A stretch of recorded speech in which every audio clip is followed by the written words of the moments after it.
ఓం మహాగణపతి నమః. సెప్టెంబర్ మాసంలో ద్వాదశ రాశుల వారి ఫలితాలు ఏ విధంగా ఉన్నాయో చూద్దాం. ముందుగా ఈ సెప్టెంబర్ మాసంలో ఉన్నటువంటి గ్రహస్థితిని కనుక మనం ఒకసారి గమనించినట్టయితే, సెప్టెంబర్ మాసంలో మనకి గురువు ఉచ్చ స్థితిలో కర్కటక రాశిలో సంచారం చేస్తున్నాడు. ఇక శుక్రుడు వచ్చేసి దాదాపుగా మనకు తులారాశిలో సంచారం అనేది జరుగుతుంది. రవి యొక్క సంచారము మనకు సింహరాశిలో సెప్టెంబర్ 16 వరకు సింహరాశిలో రవి యొక్క సంచారం ఉంటుంది. ఆ తర్వాత మనకి కన్యా రాశిలోకి రవి యొక్క సంచారం అనేది ఉంటుంది. అంటే ఈ రవి గ్రహం యొక్క ప్రభావము మనకి రెండు రకాలుగా ఈ ఈ యొక్క మాసంలో ఉంటుందని మనం చెప్పవచ్చు. ఇక కుజుడు కూడా మనకి మిథున రాశిలో సెప్టెంబర్ 17 వరకు దాదాపుగా మిథున రాశిలో సంచారం చేస్తున్నాడు. ఆ తర్వాత కుజుడు మనకు కర్కటక రాశిలోకి సంచారం అనేది జరుగుతుంది. ఇక మనకి బుధ గ్రహము దాదాపుగా కన్యా రాశిలోనే ఈ మాసంలో సంచారం అనేది ఎక్కువగా ఉంది. శని మనకు మీనరాశిలో సంచారం చేస్తున్నాడు. రాహు కుంభరాశిలోను, కేతు సింహరాశిలోను సంచారం చేస్తున్నారు. ఇది స్థూలంగా ఈ మాసంలో ఉన్నటువంటి గ్రహస్థితి. ఈ గ్రహస్థితిని ఆధారంగా చేసుకొని ద్వాదశ రాశుల వారికి ఎలాంటి ఫలితాలు ఉన్నాయో మనం చూద్దాము. మీనరాశి వారికి సెప్టెంబర్ మాసంలో ఉన్నటువంటి ఫలితాలు కనుక మనం చూసినట్టయితే, మీనరాశి వారికి గురుగ్రహం చక్కగా ఉంది, శుక్రుడు అనుకూలంగా ఉన్నాడు, సూర్యుడు రవి కూడా అనుకూలంగా ఉన్నాడు. కాబట్టి కెరియర్ లో గ్రోత్ అనేది ఉంటుంది, అదృష్టం చక్కగా ఉంది, ఆకస్మికంగా లాభాలు ఉన్నాయి, భాగస్వామి ద్వారా మంచి చక్కటి ప్రయోజనాలు కూడా మనకు కనిపిస్తున్నాయి. కేతు కూడా చాలా చక్కగా ఉన్నాడు, శత్రువుల పైన జయము, సమస్యల పైన పరిష్కారం అనేది ఉంది. ఈ మాసంలో ఈ రాశి వారికి చక్కటి అనుకూలత ఉంది. శుక్రుడు చాలా చక్కగా ఉన్నాడు, రవి చక్కగా ఉన్నాడు. కాబట్టి మంచి కంఫర్టబుల్ లైఫ్ ఉంటుంది, అనుకున్నటువంటి పనులు మీరు పూర్తి చేయగలుగుతారు, దానిలో సందేహం అనేది వలదు. ఇక కుజుడు అంటే కొన్ని గ్రహాలు మనకు అనుకూలంగా లేవు, కాబట్టి సంతాన విషయంలో, పెట్టుబడి విషయంలో జాగ్రత్త అనేది అవసరము. బుధుడు 7వ స్థానంలో ఉన్నాడు, అనుకూలంగా లేడు. కాబట్టి దాంపత్య జీవితంలో పార్ట్నర్స్ లో మిస్అండర్స్టాండింగ్స్ ఉండే అవకాశాలు ఉన్నాయి. కాబట్టి ఆ విషయంలో జాగ్రత్త పడండి. ఇక పరిహారాలు చేసుకున్నట్టయితే మీనరాశి వారికి చక్కటి అనుకూలమైనటువంటి ఫలితాలు ఉంటాయి. మనకి ఈ సెప్టెంబర్ మాసంలో ఎలాంటి పరిహారాలు చేసుకుంటే మనకు చెడు ఫలితాలు తొలగిపోయి చక్కటి మంచి ఫలితాలు కలుగుతాయో ఒకసారి గమనించినట్టయితే, ముఖ్యంగా ఈ యొక్క మాసంలో ఉన్నటువంటి ప్రతి రాశి వారికి ఏ ఏ గ్రహాలు అనుకూలంగా లేవో ఆ గ్రహాలకు సంబంధించినటువంటి పరిహారాలు మనం చూద్దాము. ఈ పరిహారాలు కనుక చేసుకున్నట్టయితే మీకు కలిగేటటువంటి ప్రతికూలమైనటువంటి ఫలితాలు, అంటే చెడు ఫలితాలు తొలగిపోయి మీరు అనుకున్నటువంటి పనులు, అనుకున్నటువంటి ఫలితాలు సాధించుకోగలుగుతారు. ముఖ్యంగా మేషరాశి వారికి శుక్రుడు, సూర్యుడు అంటే రవి, కుజుడు, శని, కేతువులు అంతగా అనుకూలంగా లేరు. మిగతా గ్రహాలు అనుకూలంగా ఉన్నాయి, ఈ గ్రహాలు అంతగా అనుకూలంగా లేవు. కాబట్టి వీరు శుక్రవారం లక్ష్మీదేవిని పూజించి తెల్లని పూలు గనక సమర్పించినట్టయితే వీరికి ఈ మాసంలో చక్కటి ఫలితాలు కలుగుతాయి. అదేవిధంగా శనివారం శనీశ్వరుని కూడా మీరు ఏదైనా పూజ చేసినా లేదా శనీశ్వరుని పూజించినట్టయితే మంచి ఫలితాలు ఈ మాసంలో మీకు కలుగుతాయి. ఇక వృషభ రాశి వారికి కనుక చూసుకున్నట్టయితే, వృషభ రాశి వారికి గురుగ్రహం అంతగా అనుకూలంగా లేదు, అష్టమ స్థానంలో సంచారం అనేది ఉంది. శుక్రుడు, రవి, కుజుడు, బుధుడు, రాహుకేతులు ఈ గ్రహాల యొక్క గోచార రీత్యా సంచారము ఈ వృషభ రాశి వారికి అంతగా అనుకూలంగా లేదు. కాబట్టి వీరు ముఖ్యంగా సూర్యునికి అంటే ఆదిత్య హృదయం పఠించినట్టయితే వీరికి చక్కటి ఫలితాలు ఈ మాసంలో కలుగుతాయి. అదేవిధంగా మంగళవారం, కుజుడు అంతగా అనుకూలంగా లేడు కాబట్టి మంగళవారం హనుమంతుని ఆరాధించినా కూడా ఈ సెప్టెంబర్ మాసంలో ఈ రాశి వారికి చక్కటి ఫలితాలు కలుగుతాయి, చెడు ఫలితాలు దూరం అవుతాయి. ఇంకా మిథున రాశి వారికి కనుక చూసుకున్నట్టయితే, మిథున రాశి వారికి దాదాపుగా చక్కగా ఉందనే చెప్పాలి. రవి, కుజుడు, శని, రాహువులు ఈ 4 గ్రహాలు ఈ రాశి వారికి అంతగా అనుకూలంగా లేవు. కాబట్టి ఈ గ్రహాలకు సంబంధించినటువంటి పరిహారాలు కనుక మనం చూసినట్టయితే వీరికి ప్రతి మంగళవారము హనుమంతుని ఆరాధించడం వల్ల చక్కటి ఫలితాలు కలుగుతాయి. ఇది కుజునికి అదేవిధంగా శనికి కూడా మనకి ఈ పరిహారము అనేది పనిచేస్తుంది. కాబట్టి మిథున రాశి వారు ఈ మంగళవారం హనుమంతుని ఆరాధించండి. అదేవిధంగా శనివారం నల్లని నువ్వులు దానం చేయడం వల్ల కూడా చక్కటి ఫలితాలు ఈ సెప్టెంబర్ మాసంలో కలుగుతాయి. ఇక కర్కటక రాశి వారి కనుక చూసినట్టయితే, కర్కటక రాశి వారికి గురువు, రవి, కుజుడు, బుధ, శని, రాహు, కేతువులు ఈ గ్రహాలు దాదాపుగా అనుకూలంగా లేవు గోచార రీత్యా.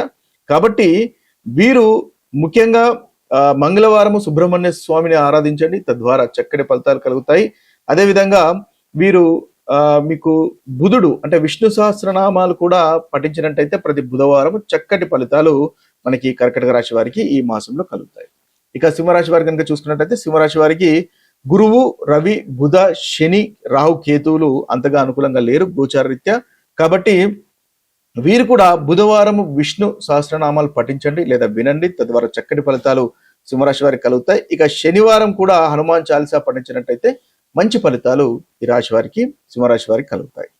ఇక కర్కటక రాశి వారి కనుక కర్కటక రాశి వారి కనుక పరిహారాలు చూసినట్టయితే వీరికి రవి, కుజ, బుధ, శని, కేతువులు అంతగా అనుకూలంగా లేరు. కాబట్టి ఈ కన్యా రాశి వారికి ముఖ్యంగా శనివారం నల్లని నువ్వులు దానం చేయండి, తద్వారా మంచి ఫలితాలు కలుగుతాయి. అదేవిధంగా మంగళవారం హనుమంతుని పూజించడం వల్ల కూడా చక్కటి ఫలితాలు ఈ కన్యా రాశి వారికి కలుగుతాయి. ఇక తులారాశి వారికి పరిహారం కనుక ఈ మాసంలో చూసుకున్నట్టయితే వీరికి గురుగ్రహము, శుక్రగ్రహము, రవి, కుజ, రాహువులు గోచార రీత్యా అంతగా అనుకూలంగా లేరు.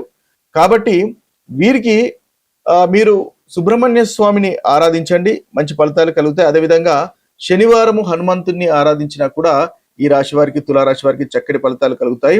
శుక్రవారం లక్ష్మీదేవిని ఆరాధించినా కూడా ఏదైనా పరిహారం చేసుకున్నా కూడా మీకు ఇష్టదైవాన్ని అనుసారంగా ఏ పరిహారం చేసుకున్నా కూడా చక్కటి ఫలితాలు ఈ తులారాశి వారికి కలుగుతాయి.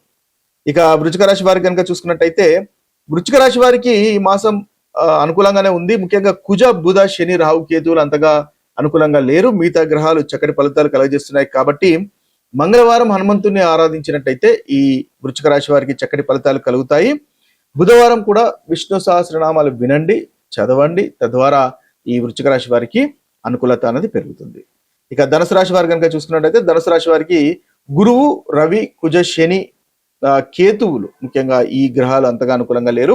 కాబట్టి గణపతిని ఆరాధించండి. ఈ మాసంలో చాలా చక్కటి ఫలితాలు మనకు ధనుసు రాశి వారికి కలుగుతాయి. ఇక మకర రాశి వారి కనుక చూసుకున్నట్టయితే మకర రాశి వారికి గురు, శుక్ర, రవి, బుధ, కుజ, రాహు, కేతువులు అంతగా అనుకూలంగా లేరు గోచారితే. కాబట్టి గణపతిని ఆరాధించిన, మంగళవారం హనుమంతుని ఆరాధించినా కూడా ఈ రాశి వారికి చక్కటి అనుకూలమైనటువంటి ఫలితాలు కలుగుతాయి. ఇక కుంభరాశి వారి కనుక చూసుకున్నట్టయితే కుంభరాశి వారికి రవి, కుజ, బుధ, శని, రాహు, కేతువులు అంతగా అనుకూలంగా లేరు. కాబట్టి ఈ గ్రహాలకు సంబంధించినటువంటి పరిహారాలు చూసినట్టయితే మంగళవారం హనుమంతునికి చక్కటి పరిహారంగా ఉంటుంది. మంగళవారం హనుమంతుని ఆరాధించండి. బుధవారము విష్ణు సహస్రనామాలు వినండి, చదవండి, తద్వారా మంచి ఫలితాలు ఈ రాశి వారికి కలుగుతాయి. ఇక చివరి రాశి అయినటువంటి మీనరాశి వారి కనుక చూసినట్టయితే మీనరాశి వారికి రవి, కుజ, బుధ, శని, రాహు, కేతువులు అంతగా అనుకూలంగా లేరు గోచార రీత్యా. కాబట్టి వీరు ఆదిత్య హృదయాన్ని పఠించండి. మీనరాశి వారు చాలా చక్కగా ఉంటుంది. అదేవిధంగా గణపతిని ఆరాధించినా కూడా చక్కటి ఫలితాలు ఈ మీనరాశి వారికి ఈ యొక్క మాసంలో మనకి కలుగుతాయి. కాబట్టి ఇవి స్థూలంగా 12 రాశుల వారికి ఉన్నటువంటి పరిహారాలు. ఈ పరిహారాలు మీరు పాటించినట్టయితే మీకు కలిగేటటువంటి ప్రతికూలమైనటువంటి ఫలితాలు తొలగిపోయి అనుకూలమైనటువంటి ఫలితాలు కలుగుతాయి. ఏ రాశి వారైనా సరే మనకు చక్కటి ఫలితాలు మనకు కలగాలి ఈ మాసంలో అన్నట్టయితే ప్రతిరోజు అంటే ముఖ్యంగా మనకు రవివారము అంటే ఆదివారం చూసుకున్నట్టయితే మీరు సూర్యునికి ఆరాధించండి, చక్కటి ఫలితాలు కలుగుతాయి. అదేవిధంగా మంగళవారం రోజు హనుమంతుని ఆరాధించినట్టయితే కుజునికి సంబంధించినటువంటి ప్రతికూల ఫలితాలు మీకు తొలగిపోతాయి. ఇక బుధవారం విష్ణు సహస్రనామాలు కనుక పఠించినట్టయితే బుధునికి సంబంధించినటువంటి ఫలితాలు అంటే బుధునికి సంబంధించినటువంటి పరిహారాలు మీకు కలుగుతాయి. అంటే బుధునికి సంబంధించినటువంటి ప్రతికూలమైనటువంటి ఫలితాలు తొలగిపోయి చక్కగా ఉంటుంది. బుధునికి సంబంధించిన పరిహారంగా మనం చెప్పవచ్చు. గురువారము ముఖ్యంగా మీరు చూసినట్టయితే దత్తాత్రేయుని ఆరాధించడం వల్ల చక్కటి ఫలితాలు కలుగుతాయి. శుక్రవారం లక్ష్మీదేవిని ఆరాధించండి. శనివారము నల్లని నువ్వులు దానం చేయండి లేదా హనుమంతుని ఆరాధించండి, మంచి ఫలితాలు కలుగుతాయి. అదేవిధంగా చూసినట్టయితే ఇక గణపతిని ఆరాధించినట్టయితే కేతుకు సంబంధించినటువంటి ప్రతికూలమైనటువంటి ఫలితాలు తొలగిపోతాయి. ఇవి స్థూలంగా ఏ రాశి వారైనా చేసుకోవచ్చు. ఏ రాశి వారికైనా కూడా ఈ రోజు వారిగా గనక మీరు పూజలు కనుక చేసుకున్నట్టయితే చక్కటి ఫలితాలు ఉంటాయి. ఏదైనా ఒక పూజ చేసుకున్నా కూడా ఒక రోజు అంటే సోమవారమో లేకపోతే మంగళవారమో లేకపోతే మీకు ఇష్టదైవము బుధవారమో ఏ రోజైనా సరే ఇది కనుక చేసుకున్నట్టయితే మీకు కలుగుతున్నటువంటి ప్రతికూలమైనటువంటి ఫలితాలు తొలగిపోయి అనుకూలత అనేది పెరుగుతుంది.